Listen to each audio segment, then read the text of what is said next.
ये आपके लिए एलएसी पर हालात ठीक नहीं, भारत बड़े ऑपरेशन के लिए तैयार है। चीन को लेकर आर्मी चीफ का बड़ा बयान सामने आया है।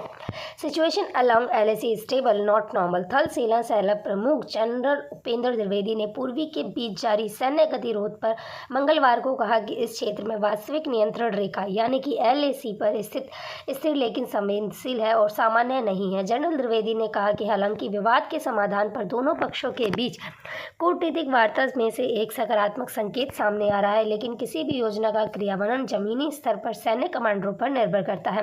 वो चाणक्य रक्षा संवाद पर एक कार्यक्रम को संबोधित कर रहे हैं। भारत और चीन ने पूर्वी लद्दाख में वास्तविक नियंत्रण रेखा एलएसी पर गतिरोध को जल्द से जल्द समाधान तलाशने के उद्देश्य से जुलाई और अगस्त में 2 चरणों में कूटनीतिक वार्ता की थी। उन्होंने एक सवाल पर कहा कि कूटनीतिक वार्ता से सकारात्मक संकेत मिल रहा है, लेकिन हम ये समझने की आवश्यकता है कि कूटनीतिक वार्ता विकल्प और संभावनाएं दोनों देती हैं। अप्रैल 2020 वाली स्थिति उन्होंने कहा कि लेकिन जब जमीनी स्तर पर लागू करने की बात आती है तो इसका निर्णय लेना दोनों पक्षों के सैन्य कमांडरों पर निर्भर करता है। सेना प्रमुख ने कहा कि स्थिति स्थिर है, लेकिन यह समस्या सामान्य नहीं है और संवेदनशील है। अगर ऐसा है तो क्या हम चाहते हैं? हम चाहते हैं कि अप्रैल 2020 से पहले वाली स्थिति बहाल हो। किसी भी आकस्मिक स्थिति के लिए तैयार दोनों सेनाओं के बीच सैन्य गतिरोध मई 2020 की शुरुआत में शुरू हुआ। दोनों पक्षों ने गतिरोध वाले बिंदुओं से कई सैनिकों को हटाया, लेकिन इसके बावजूद अभी तक सीमा विवाद का पूर्ण समाधान नहीं निकला है। जनरल द्विवेदी ने कहा कि जब तक स्थिति बहाल नहीं होती हालात संवेदनशील रहेंगे और हम किसी प्रकार की आकस्मिक स्थिति का सामना करने के लिए पूरी तरीके से तैयार रहेंगे। चीन से करना होगा मुकाबला। उन्होंने कहा कि इस पूरे परिदृश्य में विश्वास को सबसे ज़्यादा नुकसान पहुंचा है। उन्होंने चीन के प्रति भारतीय सेना के समग्र दृष्टिकोण पर भी संक्षिप्त चर्चा की है। सेना प्रमुख ने कहा कि जहां तक चीन का संबंध है तो वह काफ़ी समय से हमारे मन में कौतूहल पैदा कर रहे हैं। मैं कह रहा हूं कि चीन के साथ आपको प्रतिस्पर्धा करनी होगी, आपको सहयोग करना होगा, आपको एक साथ रहना होगा, आपको मुकाबला करना होगा। चीन के विदेश मंत्री से मिले थे डोभाल जी। पिछले महीने राष्ट्रीय सुरक्षा सलाहकार अजित डोभाल और चीन के विदेश मंत्री वांग यी ने इस विवाद को जल्द समाधान तलाशने पर ध्यान केंद्रित करने के साथ साथ रूस के सेंट पीटर्सबर्ग में वार्ता की थी।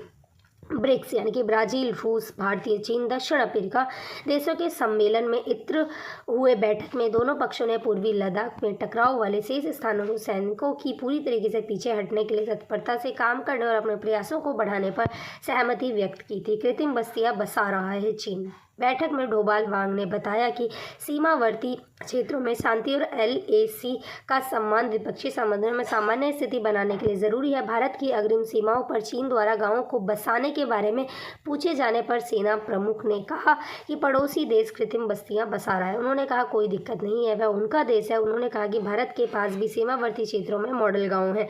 जनरल द्विवेदी ने कहा लेकिन सबसे महत्वपूर्ण है कि अब राज्य सरकारों को भी उन संसाधनों के इस्तेमाल का अधिकार दे दिया जाए और यही वह समय है जब सेना, राज्य सरकार और केंद्र सरकार की निगरानी तंत्र एक साथ आ रहा है।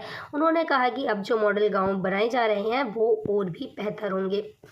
गलवान की झड़प के बाद संबंध सामान्य नहीं रहेंगे। जून 2020 में गलवान घाटी में हुए भीषण झड़प के बाद दोनों देशों के बीच संबंधों में तनाव पैदा हो गया था। भारत लगातार कहता रहा कि जब तक सीमावर्ती क्षेत्रों में शांति नहीं होगी चीन के साथ उनके संबंध सामान्य नहीं हो सकते हैं।